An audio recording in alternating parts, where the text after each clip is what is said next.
ഇന്ന് ഞാനൊരു സാധനം നിങ്ങളെ കാണിച്ചു തരാം കേട്ടോ. താമരപ്പൂ, കുറേ താമര. ഞാൻ എൻ്റെ നാട്ടിലാണ് വന്നിരിക്കുന്നത്. ഒത്തിരി താമരപ്പൂ ഇവിടെ ഉണ്ടായിട്ടുണ്ട്. കാണിച്ചു തരാം കേട്ടോ.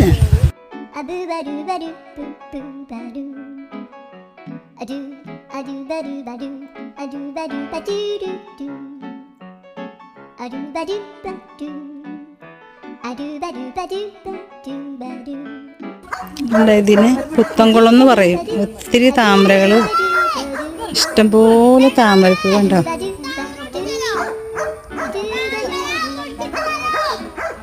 ഇത് എൻ്റെ നാട്ടിലെ കുളത്തിലെ താമരപ്പൂവാണ്.